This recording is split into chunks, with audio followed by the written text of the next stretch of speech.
بسم اللہ من الشیطان الرجیم بسم اللہ الرحمن وَإِمَّا تَعْرِضَنَّ عَنْهُمُ ابْتِغَاءَ رَحْمَةٍ مِّن رَّبِّكَ، اور اگر اعراض برتے انہم ابتغاء رحمتن، جو اللہ نے رحمت دی من ربک تمہارے رب کی طرف سے، وَإِمَّا تُعْرِضَنَّ، اور اگر تم تغافل کرو یا منہ پھیر دو انہم ان سے، ابتغاء رحمت من ربک، جو چاہتے ہیں، تلاش کرتے، انتظار کرتے اپنے رب کی رحمت کا، ترجوہا امید رکھتے ہیں، فَقُلْ لَهُمْ قَوْلًا مَيْسُورًا، تو تم کہو ان سے اچھی بات، نرمی سے بات کرو۔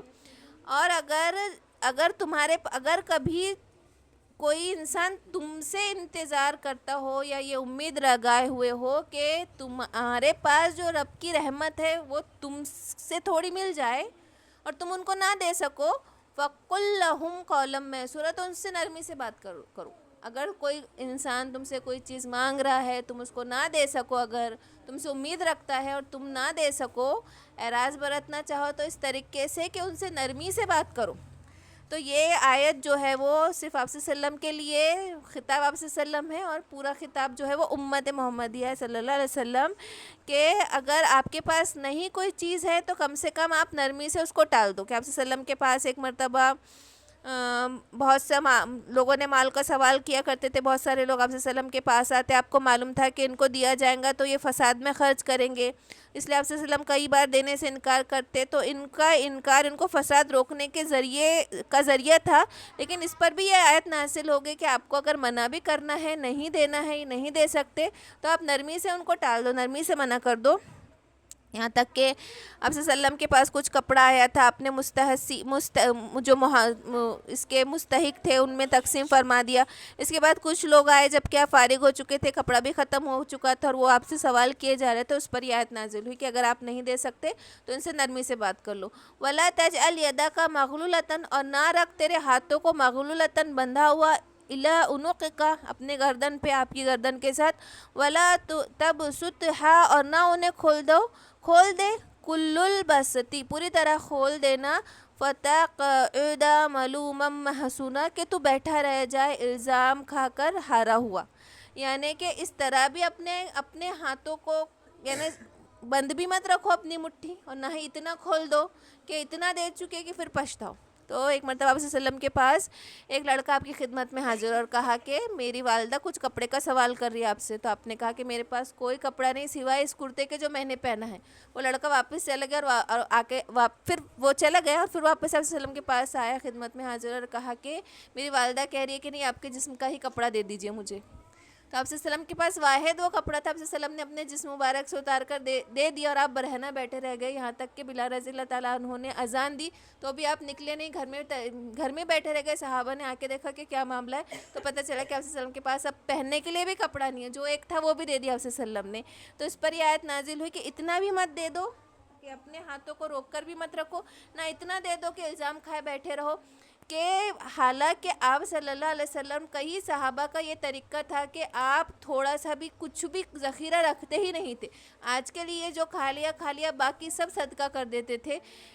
لیکن کئی صحابہ ایسے تھے جو ایسے ہی کرتے تھے، جیسے ابوبکر رضی اللہ تعالیٰ نے پورا مال خرچ کر دیا، لیکن جن میں اتنی صبر نہیں ہے، جن میں برداشت نہیں ہے کہ وہ اگر انہوں نے اتنا دے دیا اور ان کے بعد کل کے لیے کچھ نہ بچا، پھر وہ پچھتا رہے کہ بھئی کاش میں نے نہ دیا ہوتا، کاش میں نے اتنا نہ خرچ کیا ہوتا، تو وہ ان کے اس عمل کو بھی فاسد کر دیں گا، جو خیر کا عمل انہوں نے کیا، جو انہوں نے خیرات کر دی اور بعد میں پچھتا رہے خیرات کر کے، تو وہ ان کے اس عمل کو بھی فاسد کر دیں گا۔ تو جن کے اندر اتنی صبر برداشت نہیں ہے کہ وہ فاقہ کر سکے اور کم میں گزارا کر سکے، دینے کے بعد بھول جائے، تو ان کے لیے یہ آیت ہے کہ آپ کو اتنا نہیں دینا ہے۔ لیکن جن کو معلوم ہے، جو اتنے صابر اور شاکر ہے کہ تھوڑے پر بس ہے، کل کے لیے کچھ بچا کے نہیں رکھتے، تو وہ صحابہ اکثر ایسا کر دیا کرتے۔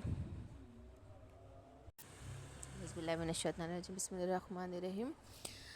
تو اس میں جو جن کو فقر و فاقہ سے جو تکلیف برداشت نہیں کر سکتے، جن کے اندر صبر نہیں ہے اور جو پچھتا بعد میں، تو ان کے لیے آیت نازل ہوئی کہ اتنا مت دے دو کہ پھر اپنے دیوے پہ بعد میں پچھتائے کہ کاش میں نے تھوڑا رکھ لیا ہوتا، کاش میں نے اتنا خرچ نہ کیا ہوتا، تو وہ ان کے اس عمل کو بھی فاسد کر دے گا جو انہوں نے کیا. اس لیے نہ ہی اپنے ہاتھ کو اتنا تنگ رکھنا ہے، ولا تجل یدک مغلولۃ الی عنقک، کہ نہ تو اپنے ہاتھوں کو اس طرح تنگ رکھ، باندھا ہوا رکھ اپنے گردن پہ، ولا تبسطھا کل البسط، اور نہ ہی اتنا پھیلا دے کہ پوری طرح پھیلا ہوا، فتقعد ملولا محسورا، کہ تو بیٹھا رہ جائے الزام کھایا ہوا، ہارا ہوا.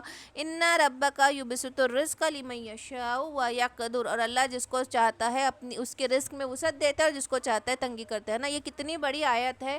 اور آج ہمارا پوری دنیا رزق کے پیچھے پڑی ہے، جس کا وعدہ اللہ کر چکا ہے. جس کے لیے چاہے وہ رزق کو کشادگی دے دے، جس کے لیے چاہے تنگ کر دے. اور ہماری پوری صبح سے رات تک کی محنتیں، فکریں، ہر کام، پوری دنیا کا مقصد، زندگی جینے کا مقصد ہی رزق ہو گیا بس. حالانکہ اللہ طے کر چکا کہ جتنا ہے جس کو مل کے رہیں گا. اور اس میں کیا ہے نا کہ کئی بار ایسا ہوتا ہے نا کہ انسان کا کوئی غریب پڑوسی، کوئی قریب رشتہ دار رہتا ہے، بیوہ بہن ہے، ماں باپ ہے، بوڑھے ہے، یا کوئی طلاق شدہ رشتہ دار ہے اور گھر میں بہنیں کچھ بھی ہے، تو انسان سوچتا کہ میں دے رہا ہوں ان کو، لیکن اللہ اس کا رزق اس کے ذریعے، اس کے رزق کا ذریعہ اس کو بنا دیتا ہے. انسان نے دینے والے نے یہ سوچنا چاہیے کہ میری تو کوئی قدرت نہیں کسی کو دینا، لیکن اس کا رزق کا ذریعہ بھی میں بنا ہوں. جو میں اس کو دے رہا ہوں تو اللہ اس کا رزق میرے ذریعے اس کو پہنچا رہا ہے. تو اللہ جس کو چاہتا ہے رزق کو کشادہ کرتا ہے، کیا، ہاں، اور جس کو چاہتا ہے تنگی کر دیتا ہے. انہ کان بعبادہ خبیرا بصیرا، اور بے شک اللہ بہت زیادہ اپنے بندوں کو دیکھنے والا، خبر رکھنے والا ہے. ولا تقتلوا اولادکم خشیۃ الاملاق، اور نہ تم قتل کرو اپنے اولاد کا فاقے اور مفلسی کے ڈر سے. نحن نرزقکم، ہم ان کو بھی رزق دیتے ہیں، وایاکم، اور تم کو بھی رزق دیتے ہیں. تو اس میں جو ہے سبھی چیزیں آ گئی نا، جو ہم اتنے کانٹرسیپشن یوز کر رہے، اولاد کی روک تھام کر رہے، کیوں روک رہے؟ کہ بھئی ہم پال نہیں سکیں گے. ایٹ دا اینڈ کیا وجہ ہے کہ اتنا مہنگائی کا زمانہ ہے، کہاں سے پالیں گے؟ یہی یعنی ہم نے خود کو پالن ہار سمجھ لیا ہے. ہم کو یہ لگتا ہے کہ بچے ہم پال رہے، بچوں کا رزق ہم کما رہے، بچے کھا رہے. اگر ہم نہیں کر سکیں گے تو بچے نہیں ہو سکیں گے، بچوں کو کون کھلائیں گا؟ لٹرلی یہ جملہ ہوتا ہے کہ کیوں کم بچے ہیں، 2 بچے، 1 بچے کے بعد روک کیوں دیا گیا؟ اتنی مہنگائی ہے، کہاں سے لائیں گے، کہاں سے کریں گے؟ یعنی لانے والے، کرنے والے، کھلانے والے، پالنے والے، خود کو رب سمجھ لینے والے ہو گئے ہم. یہاں وہ سب چیزیں آ گئی جو اپنے اولاد کا قتل نہ کرو مفلسی کے خوف سے. پہلے تو عرب میں بہت عام سی یہ بات تھی کہ بیٹیوں کو زندہ بھی دفن کر دیتے تھے، ہونے کے بعد بھی مار دیتے تھے، اس ڈر سے کہ کون ان کو پالے گا، پوسے گا، بڑا کر کے کھلائیں گا، کیونکہ دوسرے کے گھر جانا ہے. اور آج بھی یہ حالت ہے نا کہ آج بھی اگر روک تھام بھی کر رہے یا جو بھی کر رہے، ابورشن بھی کر رہے، جو بھی کر رہے، تو یہ ڈر سے مفلسی ہے نا. ایٹ دا اینڈ یہ ڈر رہتا نا کہ کہاں سے پالیں گے، کہاں سے ان کو وہ کریں گے. اللہ نے جب کہہ دیا کہ ہم ان کو بھی رزق دیں گے، تم کو بھی رزق دیں گے، اور اپنے آپ اللہ ان کو رزق پہنچا کے رہیں گا. جتنا 4 اولاد میں بھی وہ کافی ہو جائیں گا، چاہیں گے تو 2 میں بھی کم پڑے گا. ابھی جو ہم سوچتے کہ کہاں سے پالیں گے، کہاں سے کریں گے. ان قتلہم کان خطأ کبیرہ، کہ بے شک ان کا مارنا بڑی خطا ہے، بہت بڑا گناہ ہے. کہ ہر چیز آ گئی ہے اس میں، ہے نا، کہ اس میں ہمارے جو روک تھام ہے، منصوبہ بندی ہے، وہ سب بھی اس میں آ گئی کہ انسان اس ڈر سے کسی کے وہ روک دے، اولاد کی پیدائش کو روک دے کہ اس کو کون کھلائیں گا. ان کا قتل کرنا، جو بھی ابورشن بھی آ گیا اس میں، MTP آ گیا، جو بھی وہ سب اس میں آ گیا کہ یہ بڑی خطا ہے. ولا تقربوا الزنا، اور نہ قریب جاؤ زنا کے، انہ کان فاحشۃ، کہ یہ بڑی بے حیائی ہے، وساء سبیلا، یہ بڑی بری راہ ہے. کہ کیا آتا ہے نا کہ حیا ایمان کا ایک شعبہ ہے. آپ صلی اللہ علیہ وسلم نے فرمایا کہ حیا ایک ایمان کا شعبہ ہے، اور اگر تم میں سے حیا چلے جائے تو پھر تو جو چاہے کرتا پھر. کہ حیا اتنی بڑی چیز ہے کہ اگر حیا نہ رہی تو انسان کو پھر کوئی ڈر نہیں رہتا، کسی کا خوف نہیں رہتا اگر وہ ایک مرتبہ بے حیا ہو گیا. اور زنا جو ہے وہ بہت سارے سوشل ایولز کی جڑ ہے. بہت سارے جو ہمارے معاشرے کی برائی ہے اسی سے پنپتی ہے، زنا کی وجہ سے.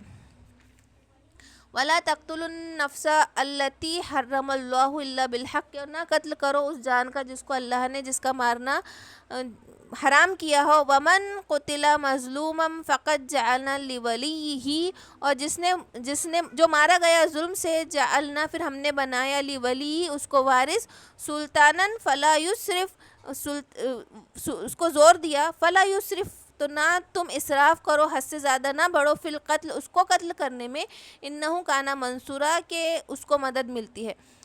دیکھو کیا ہے کہ پہلے تو سب سے بڑا گناہ کبیرہ میں سے ہے کسی کو قتل کرنا، کہ آپ صلی اللہ علیہ وسلم نے فرمایا ہر ایک گناہ کو امید ہے کہ اللہ تعالیٰ معاف کر دے گا، مگر وہ آدمی جو حالت کفر میں مر گیا اور جس نے جان بوجھ کر قصدن کسی مسلمان کو ناحق قتل کیا، کیونکہ اس کو تو لوٹایا ہی نہیں جا سکتا نا. اگر انسان چوری کر لے وہ کہیں نہ کہیں حق دے ہی دے گا کبھی نہ کبھی، لیکن قتل کر دیا تو اس کی جان تو وہ واپس نہیں کر سکتا.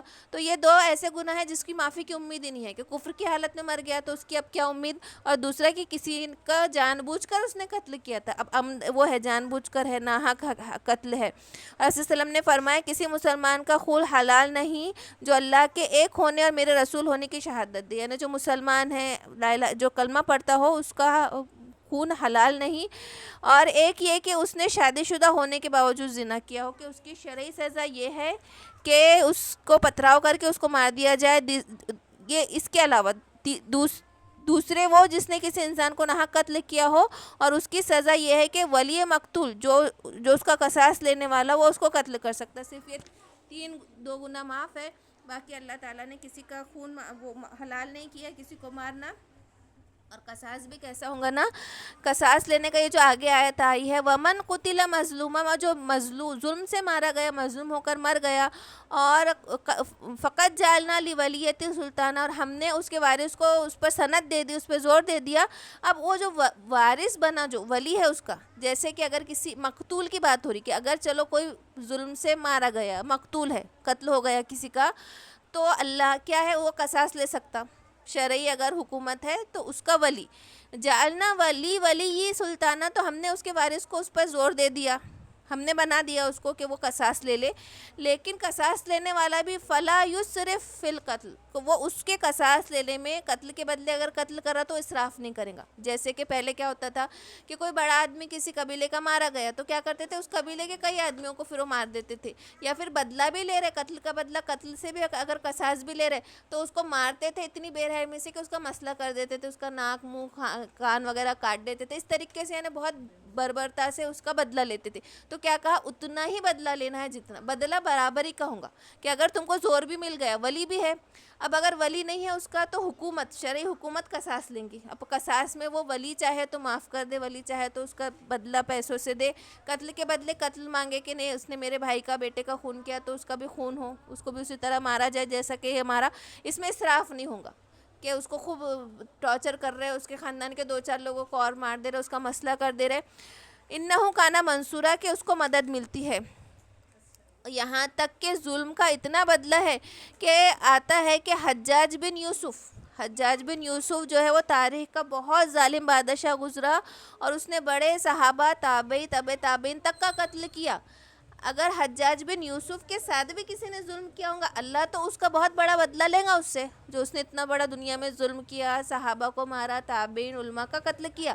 لیکن حجاج بن یوسف پہ بھی کسی نے ظلم کیا ہو تو اس کو بھی ظلم کا بدلہ ملے گا. حجاج بن یوسف کو بھی، ایسا نہیں کہ وہ اس نے ظلم کیا اور اس پہ کسی نے ظلم کیا تو اس کو چھوڑ دیا جائے گا. تو برابری سرابری اتنی ہوگی کہ ایک مرتبہ کوئی شخص ایک بزرگ کے سامنے الزام لگانے لگا، حجاج بن یوسف کو الزام لگانے لگا، تو ان بزرگ نے کہا کہ تمہارے پاس اس کا ثبوت ہے کہ، تو کہا نہیں. تو بولے پھر الزام مت لگاؤ، کیونکہ اس نے جو کیا، لیکن تم اگر اس پہ ظلم کرے، زیادتی کرے، اس پہ الزام لگا رہے تو تمہاری بھی پکڑ ہے، تم کو بھی حساب دینا پڑے گا. یہ نہیں کہ تم اس کے بارے میں کچھ بھی کہتے رہو. ولا تقربوا مال الیتیم، اور نہ قریب جاؤ یتیم کے مال کے، الا باللتی ہی حسن، مگر یہ کہ وہ اچھے طریقے سے ہو، معروف طریقے سے ہو، حتی یبلغ اشدہ، اور وہ پہنچ جائے اپنی پوری جوانی پر، واوفوا بعہدی، اور پورا کرو عہد. اور یہ سورہ نساء میں بھی گزر چکا نا کہ پہلے یتیموں کے مالوں کے جو وارث ہوتے تھے، جب ان کے اوپر بندش لگا دی کہ ان کا مال مت کھاؤ، تو وہ اتنا احتیاط کرتے کہ ان کا کھانا الگ سے بناتے، ان کے اپنے مال میں ان کا مال شامل نہ ہو جائے ڈرتے تھے. ان کے مال سے جو کھانا پکتا ان کے الگ ہنڈی پکاتے, ان کو الگ سے کھلاتے, بچہ وہ خود اتنا سا بھی نہیں کھاتے تھے. تو ان کو ایز کر دیا گیا کہ تم اگر ان کے وارث ہو, ان کو پال رہے پوس رہے, تو ان کے مال میں سے تم کھا سکتے, لیکن معروف طریقے سے ہو, یہ نہیں کہ جلدی جلدی کھا لو کہ ہم ان کے بڑے ہونے سے پہلے ہم ختم کر دیں. اور جب وہ ان کی جوانی پر پہنچ جائے, یا تو 15 سال ہے یا 18 سال ہے, یا وہ واٹ ایور پیوبرٹی ایج پر جب وہ پہنچیں گے, تب تک تم کو اس کی رکھوالی کرنا ہے, تب تک ان کے مال کو ہاتھ نہیں لگانا ہے. وَأَوْفُوا بِالْعَهْدِ, اور پورا کرو عہد. ان العہد کان منصولا, کہ ہر عہد کی پوچھ گچھ ہوں گی. تو عہد تو سب سے پہلے ہے عہد الست ہے, کہ جو اللہ کے ساتھ بندے نے کیا ہے کہ ہم اللہ کو ہی رب مانیں گے. سب سے پہلے تو یہ عہد ہے. دوسرا اللہ کا بندوں کا آپس کا عہد ہے کہ وہ آپس میں انہوں نے جو عہد کرے ان کو پورا کریں گے. دوسرے جو بھی دنیا میں, پہلا تو یہ ہو گیا جو اتباع, اور جو ہم کلمہ بھی جو ہم دن رات پڑھ رہے ہیں, اشہد ان لا الہ الا اللہ واشہد ان محمدًا عبدہ ورسولہ, جو یہ کلمے کی شہادت بھی دے رہے, یہ بھی ہمارا عہد ہے کہ ہم پوری اتباع کریں گے. ہم اسلام میں داخل ہو گئے, ہم یہ گواہی دے رہے کہ ہم تو ہی ہمارا رب ہے, ہم آپ صلی اللہ علیہ وسلم کو ہمارا نبی مان رہے, تو یہ بھی ہمارا عہد کرنا ہی ہے. اس کی بھی پوچھ ہے. ہم نے اپنے رب سے بھی عہد کیا ہے, اپنے نبی سے بھی عہد لیا ہے, جو ہم دن رات گواہی دے رہے ہیں, یہ بھی ہمارا عہد ہے کہ ہم اتباع کریں گے اور پوری اتباع کریں گے. دوسری جو آپس کے معاملات, سیاسی تجارتی معاملات ہے, وہ بھی عہد ہو گیا. اب اس میں سے دو لوگوں کے بیچ میں عہد ہو گیا, کوئی اس کو توڑ رہا ہے تو اب اس کو حق ہے کہ حکومت کے پاس لے جائے, اس سے اپنا عہد کا مطالبہ کرے. تیسرا عہد یہ ایک طرفہ ہو گیا, کسی نے کہا کہ میں آؤں گا, میں ملوں گا, میں اتنا تم کو کچھ دوں گا, تو وہ ایک طرفہ عہد ہو گیا کہ اس کی بھی پوچھ گچھ ہے. اور یہ بھی عہد ہے کہ انسان کہے کہ میں اتنے پیسوں کے بدلے مزدوری کر رہا, یا اتنی پیمنٹ میں اتنے گھنٹے کام کر رہا, اور وہ اتنے گھنٹے کام نہیں کر رہا, وہ اس کام میں کمی کر رہا, تو وہ بھی اپنا عہد پورا نہیں کرے گا. وہ چیز بھی عہد میں آ رہی کہ آپ نے پرٹیکولر پیمنٹ میں پرٹیکولر وقت دے رہے آپ, اور آپ اپنا وقت پورا نہیں دے رہے, آپ اپنی جو بھی آپ کی قابلیت تھی آپ وہ پوری نہیں لگا رہے, اور آپ اس میں کنجی مار رہے, وہ بھی آپ کے عہد کو توڑنے میں شامل ہو گیا. وَأَوْفُوا الْكَيْلَ إِذَا كِلْتُمْ, اور پورا کرو ناپ تول کو جب تم گنو. وَزِنُوا بِالْقِسْطَاسِ الْمُسْتَقِيمِ, اور اپنے وزنوں کو سیدھا رکھو. ذَلِكَ خَيْرٌ وَأَحْسَنُ تَأْوِيلًا, اور یہ بہتر ہے اور اچھا انجام ہے. کہ سسٹم میں کرپشن کی بات ہو گئی کہ کرپٹ مت کرو سسٹم کو, پورا ناپ تول کرو, جتنا پیسہ لے رہے اتنا کرو. جو شعیب علیہ السلام کے زمانے میں بھی یہی سسٹم میں سب سے بڑا کرپشن آیا ہے.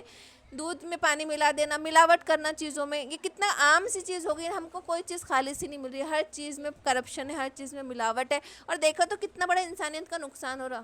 حالانکہ ہمیں یہ کیا لگتا ہے, ناپ تول پورا کرو, کہ بھئی ہم کو ناپ تول میں ہم کو صرف وہ کانٹا دکھائی دیتا نا, لوہے کے وہ بٹے دکھ رہے, یا پھر ہم کو الیکٹرانک ویئنگ مشین دکھ رہی, بٹ اس کا مطلب کیا ہے, پورا سسٹم کا کرپشن ہو چکا ہے. اگر ہم اسی پہ غور کریں نا کہ پورا سسٹم کرپٹ ہے, آج دیکھا جائے تو ہر چیز میں ملاوٹ ہے, ہر کوئی چیز ہم کو پوری ملی نہیں. جتنا پیسہ دے رہے ہم کو اس پیسے کے بدلے میں وہ چیز وہ قیمت پہ وہ کوالٹی کے ساتھ ہی نہیں مل رہی. کتنے بڑے لیول پہ سسٹم کا کرپشن ہوا ہے. اگر ہم اتنا مسالے کا پیکٹ بھی دیکھیں, اس میں بھی دنیا بھر کی ملاوٹ اور اتنے زہریلی چیزیں مل رہی ہے کہ کینسرس ہو گئی ہے وہ. تو یہ اتنی سی آیت دکھتی ہے اور ہم کو وہ الیکٹرانک وینگ مشین نہیں, وہ پورا سسٹم کا کرپشن ہے.